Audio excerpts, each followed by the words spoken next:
lot of hearts can begin to mend and heal now, and hopefully some forgiveness between neighbors. That's right. Now, Stanley Dishon is scheduled to go on trial in September. He's also facing incest and sodomy charges. Today, Jessica Dishon's uncle was given a 20-year sentence for manslaughter and other sex crimes. Stanley Dishon admitted to the murder, but there is more, along with pleading guilty to manslaughter in Jessica's death. Proclaiming innocence. It's been 4 years since the Bullitt County Sheriff's Office solved the county's highest-profile slaying, ending a tumultuous and often embarrassingly flawed investigation that began when teenager Jessica Dishon was taken from her home in 1999.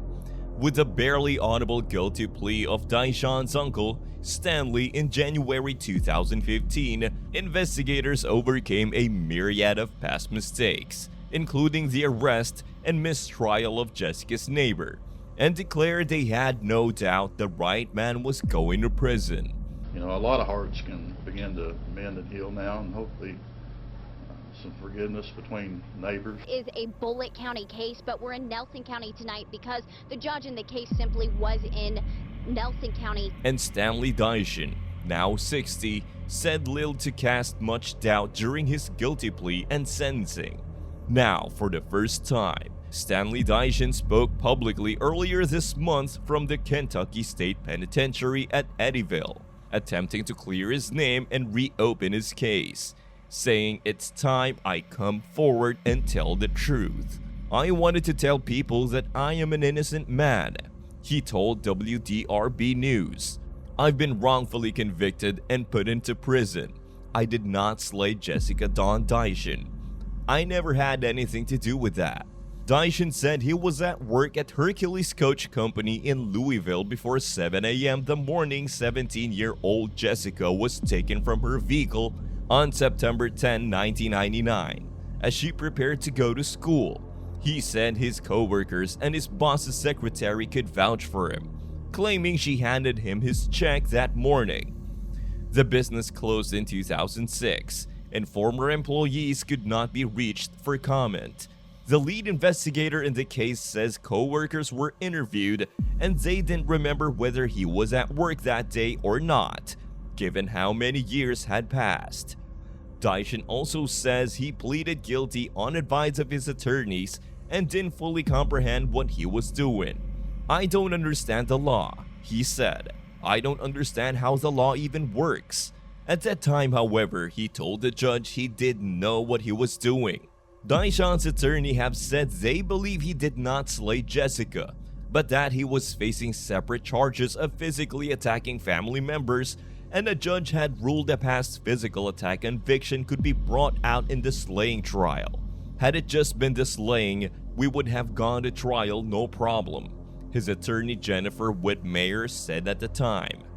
Whitmire said Dishon faced a life sentence for the abuse cases and by pleading guilty to those charges and manslaughter in Jessica's demise, he was given 20 years with a chance for parole in 16 years. "We believe whoever slayed Jessica is still out there," Whitmire said at the time. In his interview, Stanley maintained he has never admitted slaying his niece, saying he hadn't seen her in months before she passed away.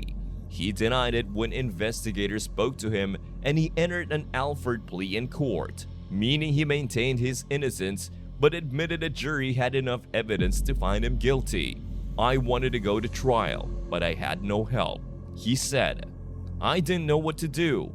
Whitmire, Stanley Dishon's lead attorney, said that he has always maintained his innocence, including the day he entered his plea, but she declined to comment on what he told WDRB. "I was always told to keep my mouth shut and not speak out in court," Dishon said, claiming he told his attorneys he wanted to prove his innocence at trial, but they did not listen. "They snuck around and didn't tell me what was going on." At his sentencing, Dishon said he was told by his attorneys not to say a word or you will mess it all up. "That's exactly what they told me. There was nothing I could do." He described Jessica as a good kid and the only daughter my brother had. So that reaction is insightful as to who he is and what he is. Family members wanted answers. Every night I work, I go out there and hand those Jessica's cross and pray for her to help us solve this case. That's right. Now, Stanley Dishon is scheduled to go on trial in September. He's also facing incest and sodomy charges. While he said he does not think often of Jessica, he said, "I hope she went to heaven, and I believe the good Lord took her to heaven." Dishon said he has been trying to get his case reopened and has contacted the Kentucky Innocence Project, offering to take a polygraph test and provide his DNA.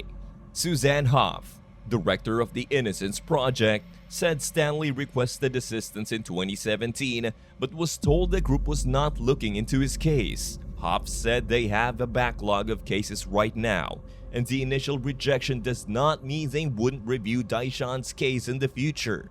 The evidence against Stanley Dishon was circumstantial, with the case resting largely on the testimony of two former inmates who say Dishon confessed to them separately while he was incarcerated. Stanley Dishon claims the inmates lied, and there is no physical evidence or anything else tying him to the case. "They don't have nothing on me, no evidence at all, no proof of nothing," he said. Talking to his brother, Jessica vanished from her driveway on September 10, 1999. Police have said she was dragged from her car as she was leaving for school. Her body was found 17 days later about 7 miles away in a site known as the Salt River Bottoms, a dumping ground for trash, stolen vehicles, and other contraband. She had been beaten and strangled. The case was revived in 2013 after two prison informants told investigators Stanley Dishon confessed separately to them that he confronted and then strangled his niece out of anger, jealousy, and fear that she was going to reveal that he had been physically abusing her. According to court records, when investigators interrogated Stanley Dishon, he said, "I don't care what you got. I did not do anything to harm my niece. I know that. I did not slay my niece. I am innocent." Also, family members of Stanley Dishon described his odd behavior around the time the teen was slayed. And investigators said they caught Dishon in several lies during an interview.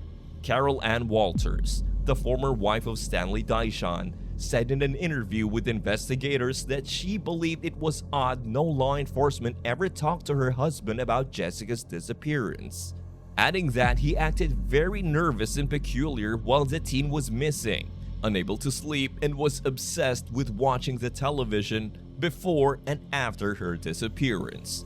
That's all false, Stanley Dishon told WDRB. Every bit of it. Stanley Dishon said he searched for Jessica with hundreds of other people and denies any odd behavior. The case has divided the Dishon family. Wanda Dishon, his sister, believes him, but Jessica's father, Mike, who is Stanley Dishon's brother, does not. More than 15 years after the murder of a Bullitt County teenager, her uncle is being held responsible for her death. Today, Jessica Dishon's uncle was given a 20-year sentence for manslaughter and other sex crimes. Wanda Dishon said she believes Mike Dishon's view has changed some in recent years, and Mike Dishon has filed paperwork with the State Department of Corrections to go see his brother for the first time since his arrest in 2013. Stanley said he has been waiting for years to see his brother and tell him he is not guilty. "I will tell him straight to his face and won't back an inch," Dishon said loudly in one of the only moments of the hour-long interview in which he showed strong emotion. "I will tell him exactly how I feel. I am an innocent man, and they are lying on me to him," he said. "I'm going to tell Mike that I didn't have anything to do with his daughter's demise. It bothers me a lot." But Mike Dishon said while he is planning to go see his brother, it is to hear him admit to the slaying and explain why he did it, and tell him whether anyone else was involved. "I look at it this way. If he was innocent, he should have never took a plea bargain," Mike Dishon said in an interview last week. "If you did not do it, or you was not involved with it, you are going to fight for your innocence. Belongs where he is." Former Assistant Bullitt Commonwealth's Attorney Michael Ferguson and lead investigator Lynn Hunt have expressed their belief in Stanley Dishon's innocence in the slaying of Jessica Dishon. They believe that Dishon had good counsel and participated in settlement negotiations with his attorneys. However, the case would have been difficult to take due to prosecutors trying another man, David "Bucky" Brooks, for the slaying in 2003, which ended in a mistrial and the charges were eventually dropped. Ferguson acknowledged that investigators had to consider Daishan's prior criminal history of physically abusing a child.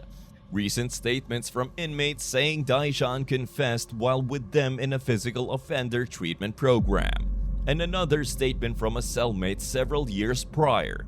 Inmates were given no benefits for their statements against Daishan.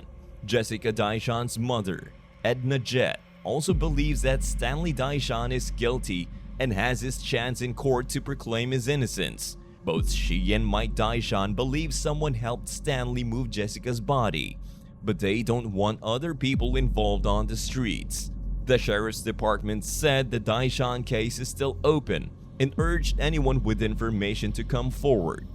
Both parents say mistakes made in the initial investigation still bother them. Actually, I was the first deputy on the scene and took the original report, and it's been... Stanley Dishon admitted to the murder, but there is more. Along with pleading guilty to manslaughter in Jessica's death. We're also hearing an interview Jessica's mother, Edna Jett, had with authorities verifying it came from Jessica's bed. For example, the first deputy on the scene when Jessica disappeared repeatedly asked then-Detective Charles Mann came to the home, but Mann refused, leaving it pointless to test for fingerprints. Mike Daishan questions the thoroughness of the investigation into his brother, questioning the extent of the DNA swab obtained from Stanley. Stanley Daishan hopes to be given the opportunity to prove his innocence and be back out on the streets with his family. But Stanley was proved to be guilty of the slaying at the end. That's all for this video, folks. See you next time.